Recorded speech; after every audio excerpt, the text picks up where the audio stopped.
Hello and welcome everybody. Thanks so much for coming along today. We're absolutely delighted to have so many people with us. My name's Paula Mays. I'm the Sector Improvement Manager at OSCR and I'm going to be your host today. Luckily for you, I'm joined by the OSCR experts on all things accounts. So with me today, I have Laura Anderson, who's the Senior Manager of High Risk Cases and Quality Assurance, Claire Morrison, Accounts and Annual Reporting Manager, and Alison Adams, Accounts and Annual Returns Officer. Laura and Claire will share a short presentation and provide key information about independent examination of charity accounts. And Alison will be helping to answer any questions that you might have in the chat, which leads me nicely into this a little bit of housekeeping. So if you have a question during the event, please put it in the chat bar and we'll do our best to try and address it either while the presentation is happening or following the presentation at the Q&A.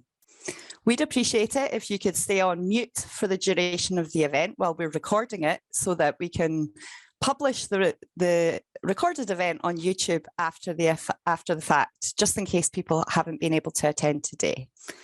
So without further ado, I'm very pleased to pass you over to Laura to begin the presentation. Claire, can you share the slides? Thank you. Thanks, Paula, for the introduction.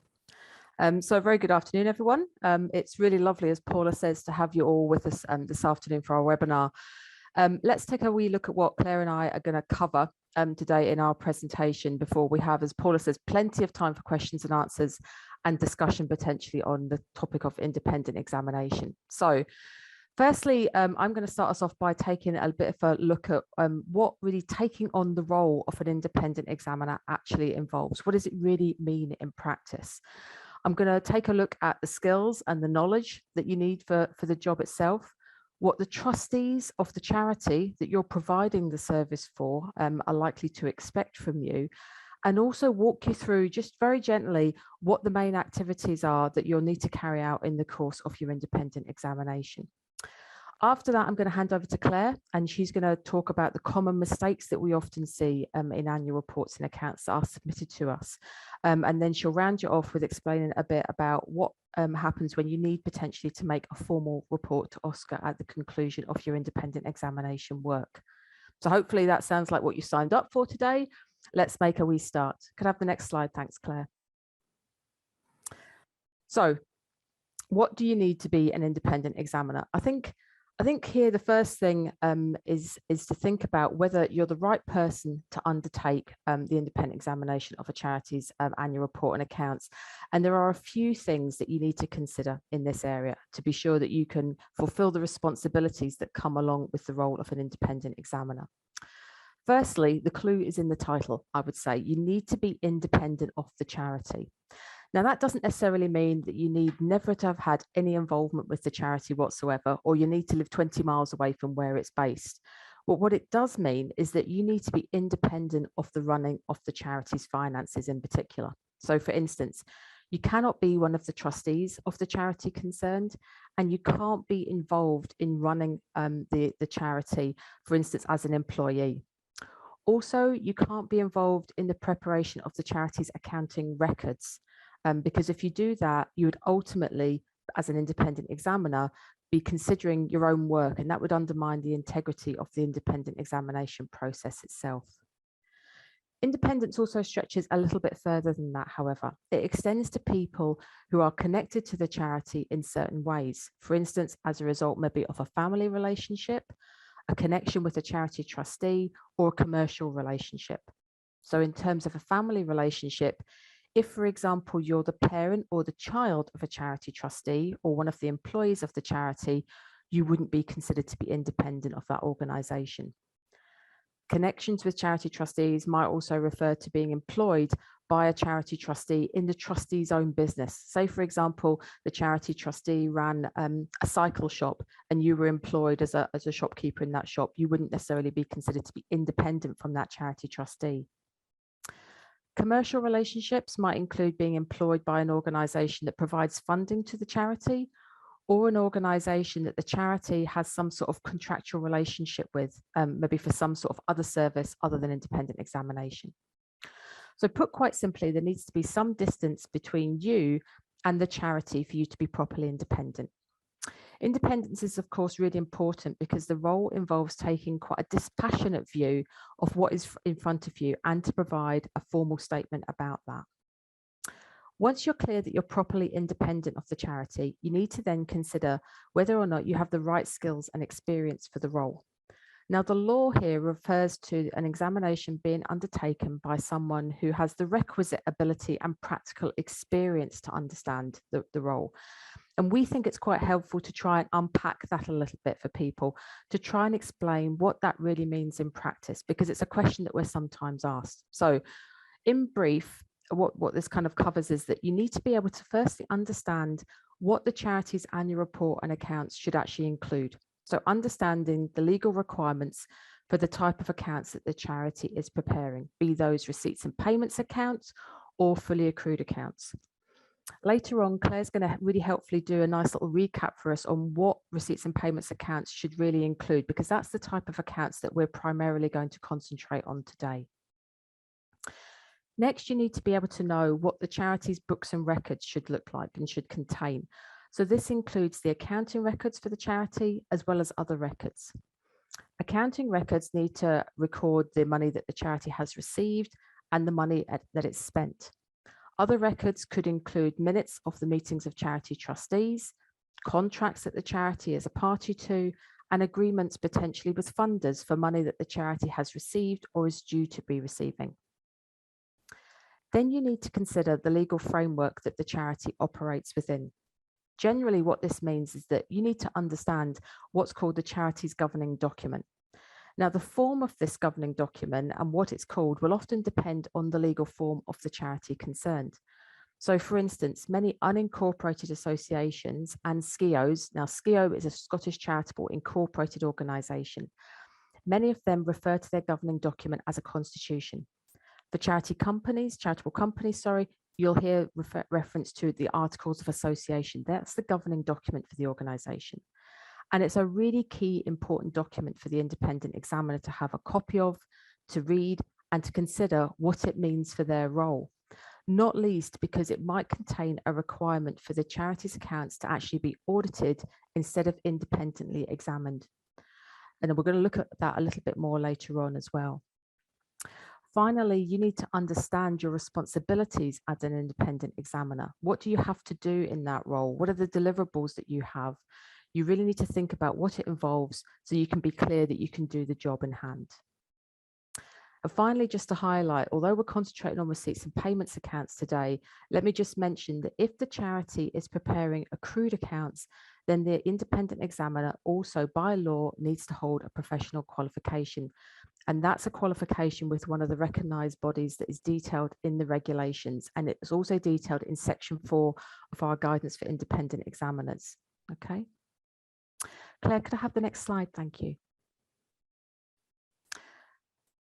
So before we move on to kind of look at the steps involved in the independent examination itself, I think it's helpful just to pause for a little moment and think about what the trustees of the charity that you're providing this service for are likely to expect of you in this role. And I think by considering this quite early on, it can, number one, avoid any misunderstanding later on, and number two, it can really improve your relationship as an examiner with the trustees as well. So the trustees quite often might need some help from you with putting the accounts into the correct format and knowing what has to be included to ensure the legal requirements are met. So that's quite a common thing that independent examiners are asked to help with. One of the key things, of course, that trustees are going to need from you is an independent examiner's report at the end of your work, because that's a legal requirement. It's one of the things that you have to include alongside your annual report and accounts when submitting them to OSCR as well. And there are certain things that have to be specified or included in that report. One of those, for instance, is an assurance that the accounting records that the charity has kept meet the legal requirements. And there are other things as well. Again, there are specimen examiners reports in our guidance that will be able to help you there. And finally, trustees are likely to expect or maybe even want you to help them understand where they could improve their organisation, be that how they could maybe improve the way that they keep their accounting records, or maybe how they could improve the governance of their organisation in terms of what you've seen and what you've observed in the course of gathering the information that you've needed and carrying out your independent examination. You might have some really good suggestions that they could benefit from. Could I have the next slide? Thanks, Claire. So in this slide and the next couple, I'm going to just walk you very briefly through some of the kind of broad steps that an independent examination actually involves. Okay, and I'll do that just before I hand over to Claire. So firstly, be clear that the independent examination is actually what the charity needs for its annual report and accounts, and that you can actually do the job concerned. Now, the rules around eligibility for independent examination refer to a number of factors that I've kind of briefly listed on the slide here. The first is the governing document. We talked about this earlier. If the governing document specifies that the accounts need to be audited, that's what needs to happen, and an independent examination isn't appropriate in those circumstances. Where the governing document doesn't say anything about audit or independent examination, then you can obviously move on to look at the other criteria. The levels of income and assets, they're the main criteria that the decision primarily rests on as to whether it's independent examination or audit that's actually happening. Where the income of the charity is below £500,000, independent examination is possible. And where the income is less than £250,000 and you're preparing receipts and payments accounts, then you do not need to have a professional qualification to undertake that examiner's job. In terms of assets, if the charity is fortunate enough to have assets of £3.26 million or more, and it provides accrued accounts, then an audit will be needed. There's no doubt about that. Now, as we discussed earlier, the form of accounts is relevant to who can act as an independent examiner. Again, if the charity prepares accrued accounts, then as an examiner, you need to hold a professional qualification. So that's just something always to bear in mind. And of course, finally, think about whether you are properly independent from the charity. And we looked at a range of the factors earlier on that you need to think about there. The second step is to make sure that you understand what the role of examiner actually involves. So do you understand what you need to do as an examiner, the tasks that you need to undertake, and what you need to obtain in terms of information, etc. Once you're then clear on those things, you can actually begin the independent examination. Claire, could I have the next slide, please? So I've broken this down into then a number of steps. Now, the first one there may sound like a bit of an obvious one in terms of preparation, but I cannot overemphasize how important good preparation is here.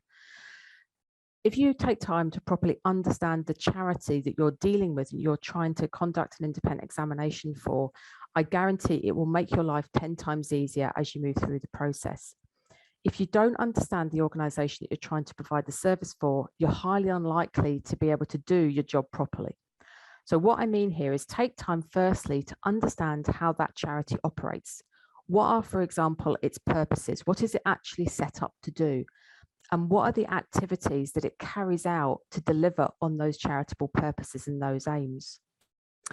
Who are the charity trustees? That might sound like a really basic thing, but actually be very clear on who your group of charity trustees actually are.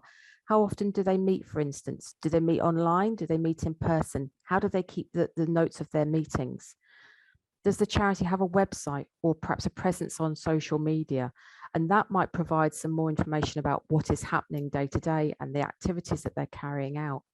So I would encourage you to make really good use of information that's available, including, I would definitely say, looking at the last annual report and accounts that was being prepared by that charity. Step 2 is planning. Now, your preparation obviously should then allow you to plan your work quite easily. Planning then involves having a really clear idea of the tasks that you're going to need to carry out and the information that you're going to need to have access to. So as an independent examiner, it's probably quite important to remember that you have a right of information from the current charity trustees and the current employees of the charity, but also from the former charity trustees and former employees of the organisation as well. So it's a good idea to make a comprehensive plan quite early on as to what you're going to need, because then that will allow you hopefully to avoid any delays arising through the process when you might be waiting for information. Think also about the conclusions that you need to be able to reach in your independent examination and what you need to do to form those conclusions. What evidence are you going to need to gather? So an example could be in relation to the accounting records. So as an examiner, you need, for the purposes of your report, to be able to confirm whether or not the accounting records of the charity meet the legal requirements. So to do that, you're going to first of all need to understand what those legal requirements are for accounting records. Secondly, you're going to need to be able to review the charity's records, and then you need to be able to make a decision about whether the charity has met its legal responsibilities. So that's what I mean by thinking very clearly about the tasks you're going to need to undertake. But also think about how you're going to record the work that you've done. So at the end of all of your work, you can review what you've looked at, what conclusions you've reached, and what that means overall for the purposes of your report. Claire, could I have the next slide? Thank you. Step 3 then is the actual independent examination work, if you like, where you need to look at the information that you have available and consider whether there are any issue with the charity meeting its legal requirements. Think also about consistency between the accounting records and the annual report and accounts, and between the trustee's annual report itself and the financial statements, the accounts. Think about consistency of all these things. Think about also how the charity has functioned financially during the year, particularly in terms of what it's spent its money on. Step 4 then involves coming to conclusions based on all the evidence that you've gathered and what you've looked at. Be clear about what those conclusions mean for the purposes of your report that you're going to have to prepare and you're going to have to sign off. And step 5 is where potentially you might need to report to OSCR on matters that you have a legal duty to report to us on, and Claire's going to talk about those later on, or maybe where you want to make a report that you have discretion to make to us. So again, Claire will cover that a wee bit later on.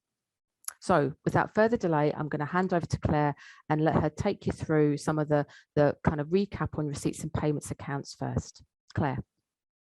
Thanks, Laura. So when we see the accounts that are submitted to us, there's a number of mistakes that we see. Before I go on to speak about these, I thought it would be helpful to provide a brief reminder of the requirements for receipts and payments accounts. All charities preparing receipts and payments accounts are required to do so in accordance with the Charities Accounts Scotland Regulations 2006. A set of receipts and payments accounts must contain the receipts and payments accounts, which sets out the receipts and payments of the charity. There are different headings that must be displayed, and there must be a total of the receipts and a total of the payments. The surplus or deficit arising for the year must also be displayed. There must then be a statement of balances. This must show the opening bank and cash position, the surplus or deficit for the year, and the closing bank and cash position. The amount in the closing bank and cash must agree to the amounts which are held physically in cash and in the bank at the end of the year. Although receipts and payments accounts are a simple set of accounts, there is still a requirement to include some notes about the information within the accounts, and there must also be a trustee's annual report and a compliant external scrutiny report. The notes which are required are again set out in the legislation. There is a particular requirement to include details of the restricted funds, including details of the amounts of funds and the reason for these funds, information about any grants paid, including details of how many grants have been paid, the amount of these, and whether these have been provided to an individual or an institution. Where remuneration is paid to trustees, then there should be details of the amounts paid, and if no remuneration has been paid, then there should be a statement of this fact. Relationships with connected parties should also be disclosed. There is also a requirement for a trustee's annual report, and again, there is set information which must be included. The administrative information of the charity, including details of the charity number, who are the trustees, and the governing document, details of the purposes of the charity and the activities which have been undertaken in furtherance of these purposes, details of the methods by which trustees are recruited, a description of the reserves policy and details of the reserves the charity currently holds, details of any deficit the charity has and the steps being taken to address the position, and also details of any donated facilities and services which the charity has received during the year. So moving on to common mistakes that we see.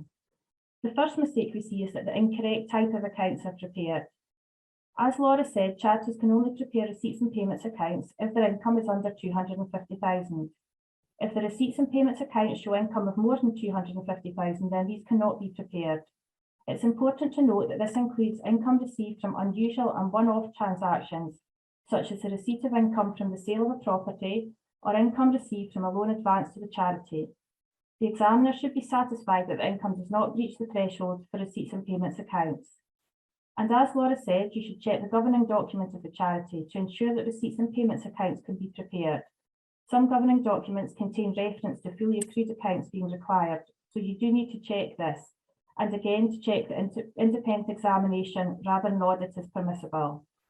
Receipts and payments accounts cannot be prepared by charitable companies. Oh. Sorry. We also see problems with the incorrect format or type of accounts. Accounts can be included in the incorrect format. We see headings of income and expenditure and balance sheets rather than receipts and payments accounts and statement of balances. When presented this way, the accounts often fail to include the basic component requirements which are set out in the regulations. They don't clearly show the total receipts or payments for the year, and they often fail to show the receipts and the surplus or deficit. We sometimes see items being included which are not receipts and payment items, such as charges for depreciation or amounts due to be paid or received.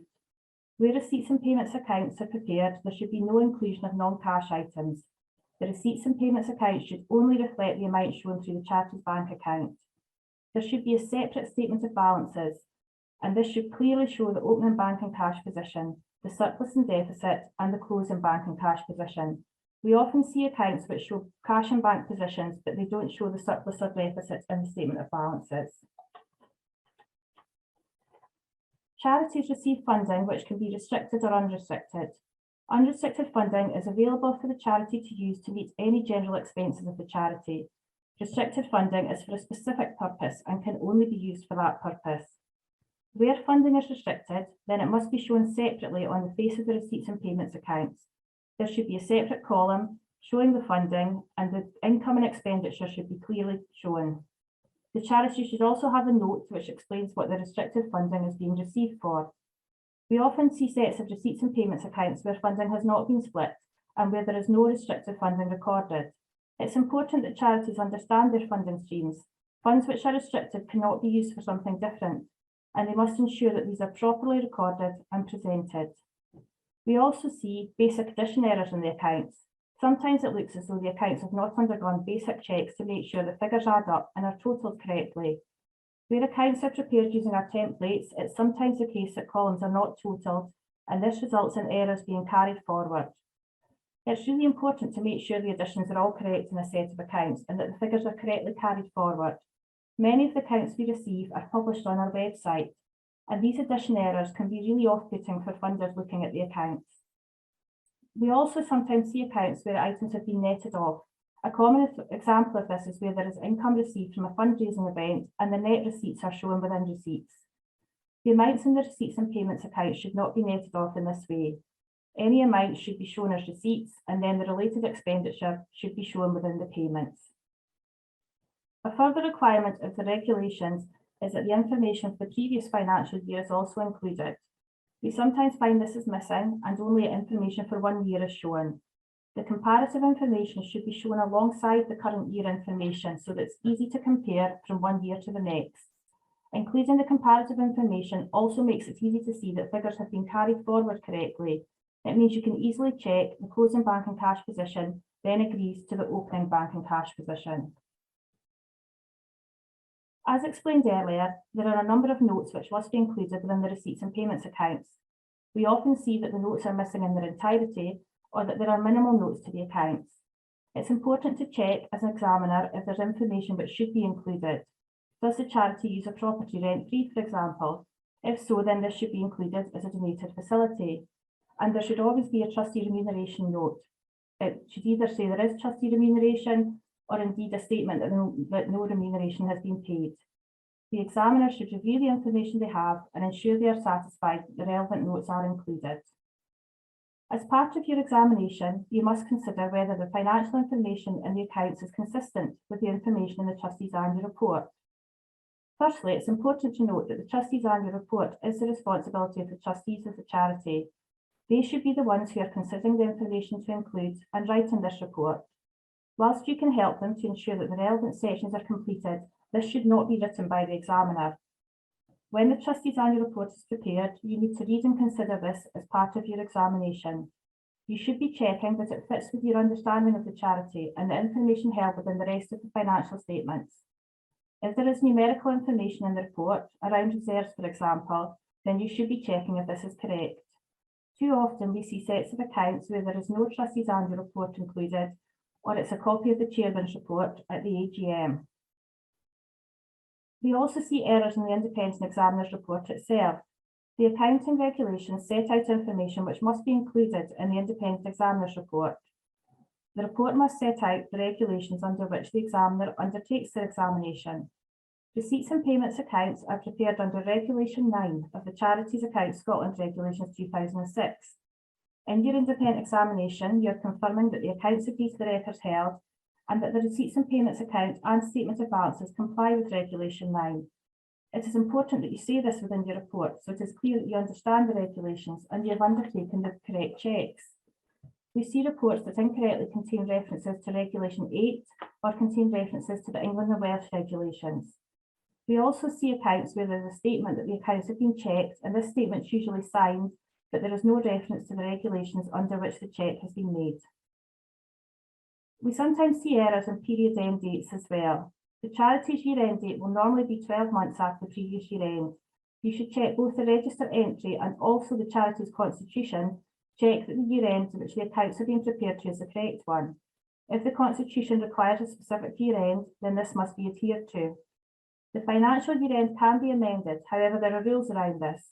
The first period of a charity's account cannot be less than 6 months, and any following period cannot be more than 18 months. If it is the first period of accounts for the charity, then the accounts will start on the date that the charity was registered. And finally, we sometimes see a mistake in the independent examiner to look at the bigger picture. At the end of your examination, you should step back and see if everything looks correct. Are the figures as you would have expected? Does the income reflect what you would have expected it to be for that period? And does it look sensible overall? Often errors could easily be spotted if there was a final check before the accounts were submitted.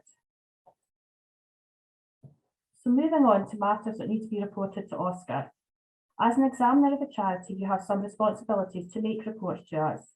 There is a specific section within the Charities and Trustee Investment Scotland Act 2005 which requires you to make reports to us if you find matters which are relevant to us for our work.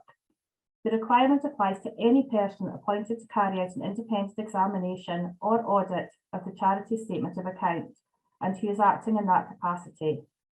The requirement applies to voluntary independent examiners in the same way that it applies to paid independent examiners. The matters to be reported are those which are likely to be of material significance to OSCR in its functions under sections 28, 30 or 31 of the 2005 Act.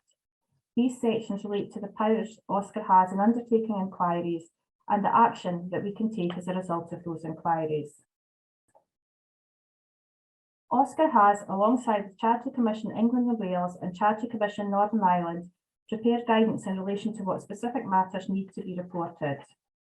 I've listed the matters on the slides, but the ones that are most likely to be relevant to you are dishonesty and fraud, and this relates to where there has been dishonesty or fraud within a charity which has resulted in a loss or a risk to the charity's assets. The most common area we see is where funds have been embezzled. Failure of internal controls and governance. It should be reported to us where there's been a failure of internal controls which has led to a material loss or a misappropriation of charitable funds. Again, we see cases where there has been embezzlement due to a failure of internal controls, such as one employee or trustee having the ability to have unchecked access to the bank account. The other area we see increasingly is cyber attacks, which are enabled by a lack of internal controls. Breaches of laws or charity trusts. Again, if the charity has restricted funds which are being incorrectly applied, then this would be a breach of the charity trusts.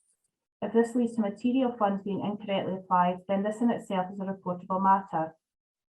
And finally, qualified independent examiner's report. If at the end of your examination you decide to qualify your report because you're not satisfied with the information you have received and checked, then this must be reported separately to us as a reportable matter. We've recently undertaken an analysis of reports we have received under Section 46. We analysed reports for the period from 31st of August 2020 to 13th of April 2021. We received 76 reports in that period, 52 from auditors and 24 from independent examiners. Out of other reports we received, none of these were from voluntary independent examiners. We know from our inquiry work that we have, and our reviews of accounts, that there are matters which should be reported to us. When we receive information about an embezzlement or a failure to appropriately manage conflicts of interest, these accounts have often been signed off by an independent examiner, and we have received no report from them. It is important that you understand this duty as part of your examination role. You should familiarise yourself with the guidance and ensure that if you come across a matter which should be reported, you do so. It's important to note that you do not need any additional examination work to look for matters to report to us. It is only matters which you come across in your normal course of your examination work. And finally, we have guidance on our website to help you with your role as independent examiner. There is independent examiner's guidance, which is from both a trustee and examiner perspective.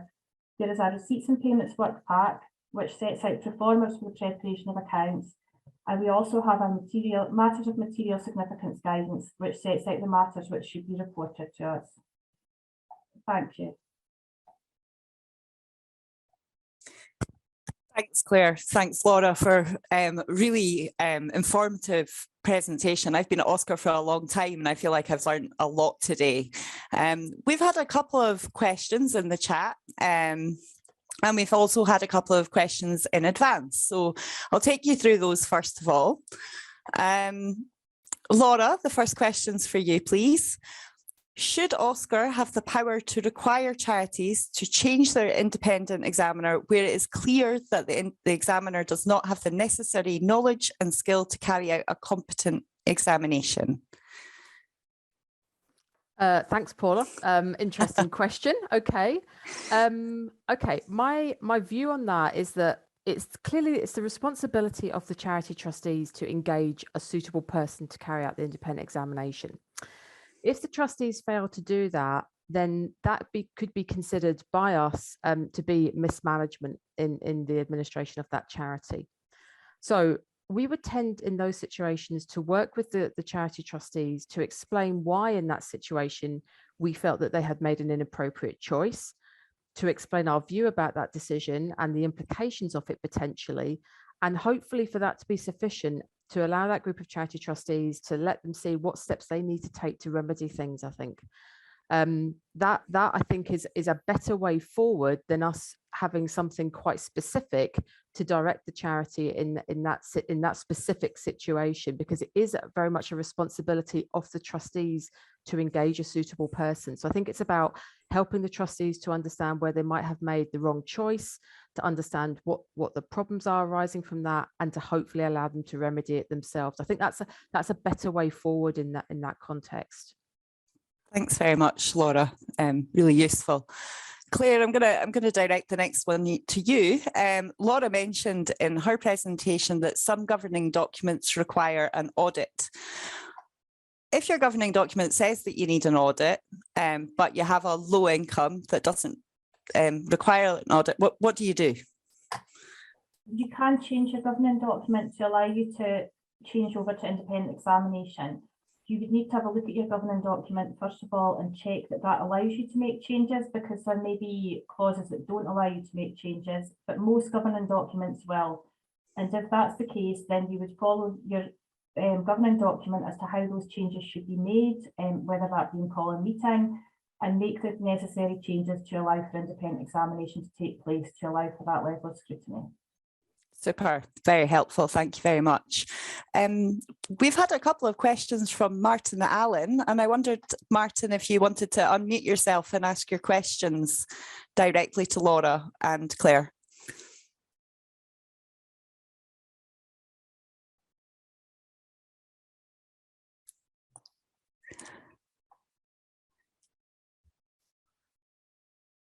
There we go.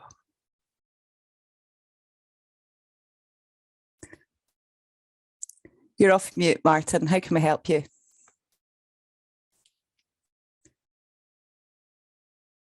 Oh, unfortunately, I don't think the sound is working. So bear with me and I'll try and read out these questions for you. How are those SCIOs fully open to public scrutiny without qualification, including the examiner's competence? And can a SCIO operate independent franchise, allowing 50 operations, for example, all under 250,000 to avoid audit? Who would like to pick that one up? Laura? Okay. I'll make a start, and let me just try and negotiate what I think Martin's maybe asking here, because I think maybe there's a few things in here. So let's try and unpick this a little bit. So Helen White on the call as well, I think has helpfully included something in the chat in response to, I think, maybe the first question there about how SCIOs are potentially open to public scrutiny in terms of their accounts. And Helen's helpfully reminded us there that SCIOs have their accounts published on the register entry, on the OSCR website. So it's the accounts are clearly there for public view.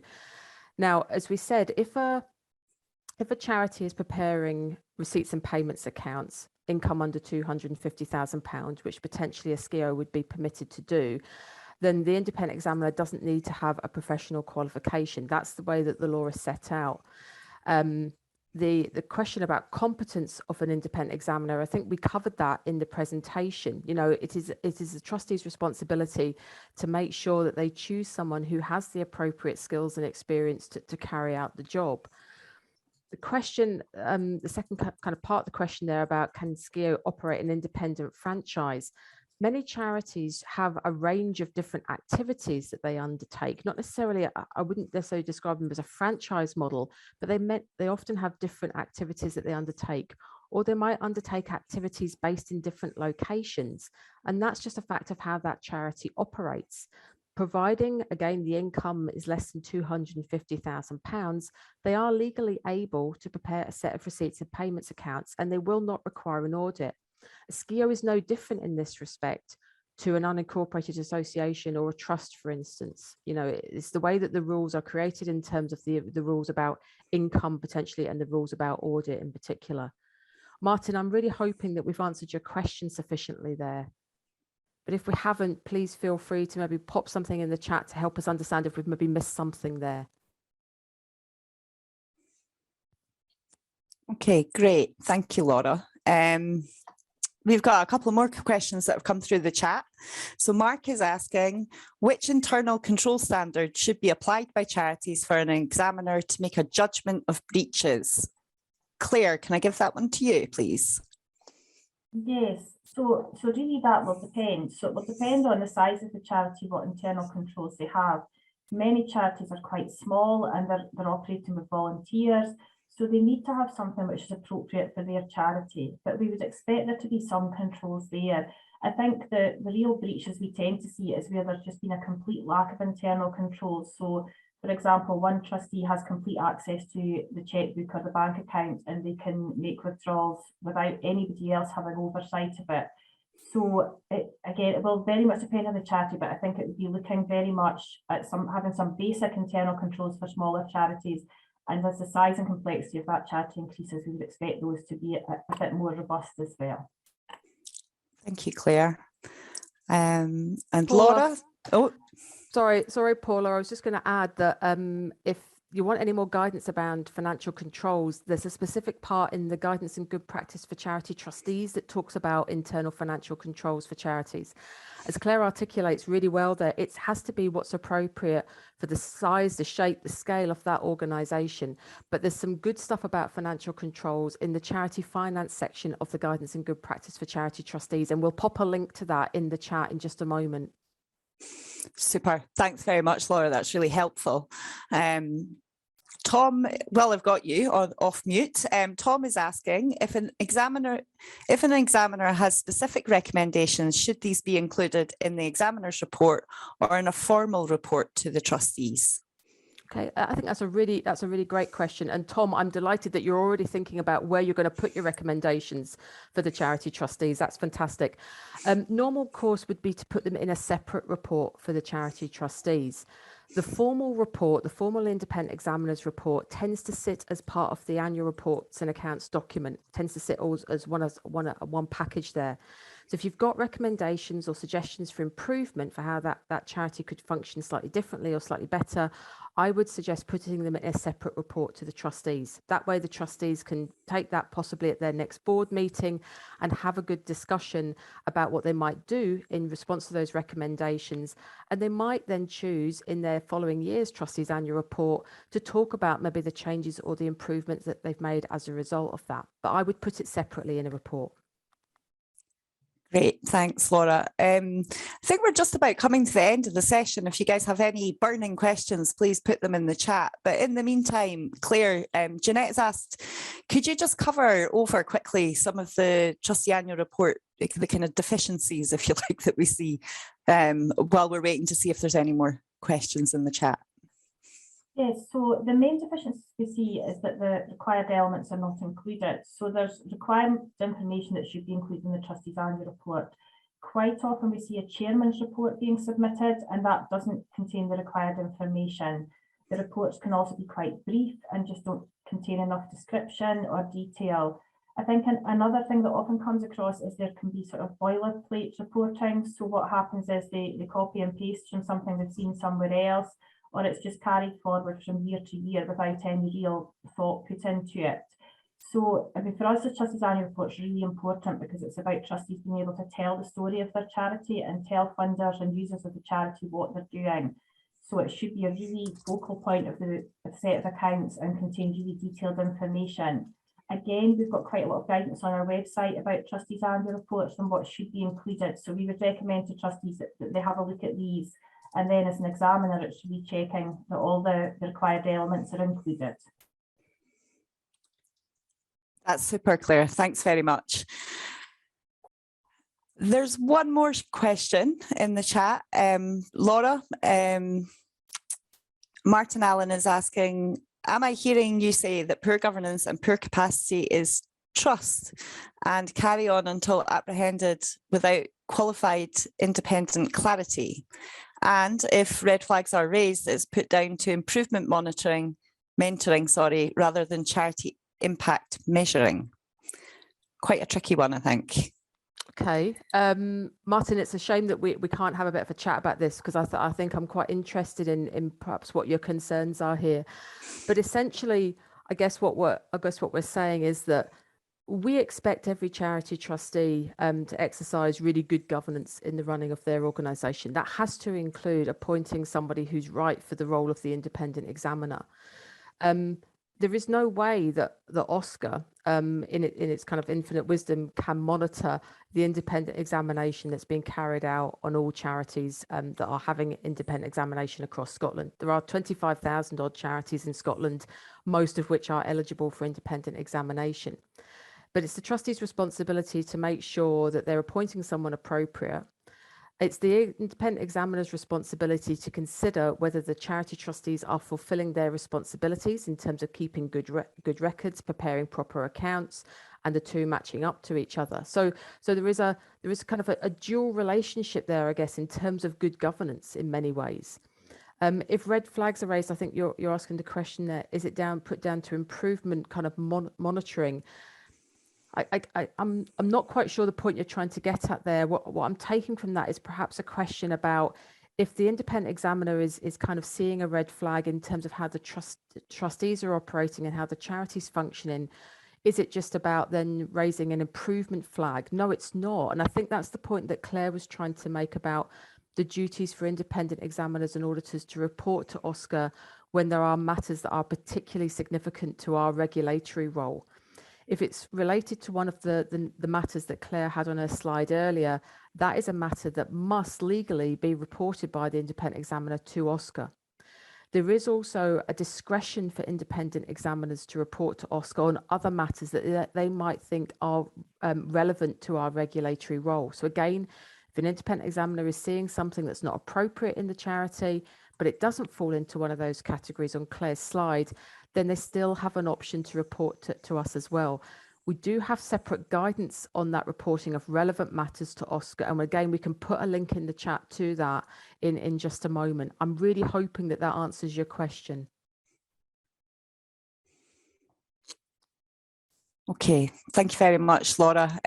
We've got one more question in the chat, Claire, which I'm going to pass to you. So what is the approach to online banking for charities where generally only one person has control of the transactions?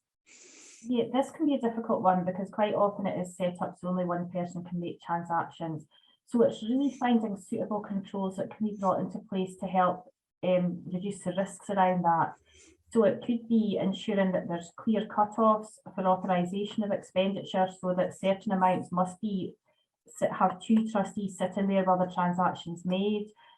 Having bank statements regularly reviewed by another trustee to make sure that nothing untoward has happened, and just really keeping a very close eye on things. Some banks do allow you to have a second authentication, so it might be worthwhile trying to look for one where that is a possibility. But yes, I would say it's just keeping a really close eye and ensuring that it's very well monitored and that all expenditure is very well monitored. Great. There's one more question in the chat, which Helen is kindly answered, but I wonder if you want to say anything else. Emily is asking, can independent examiners be paid, and what is the best practice around this? Excuse me. Claire, I'm going to ask you again, sorry. Yes, independent examiners can be paid. There's not really best practice around it. Accountancy companies often, as Helen says, accountancy firms often do independent examination and there's a fee charge for that. You will get accountants who might do it in their own personal capacity, and they would have to determine if it's appropriate for them to charge a fee, and that would be considerations around their own professional body and areas like that. So there's not really a yes or no answer to that. Independent examiners can be paid, and it's really down to the independent examiner if it's appropriate for them to be paid for the role that they're undertaking.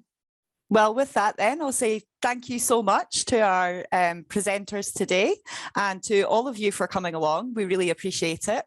There'll be a short evaluation, a wee survey popping into your email box just shortly after 2 o'clock today. Please fill it out. Please let us know what you thought. And also, most importantly, please let us know what you'd like to see in the future. The information that people complete in these evaluations really do help us plan the next set of events. So thank you very much, and we hope to see you again. Cheerio.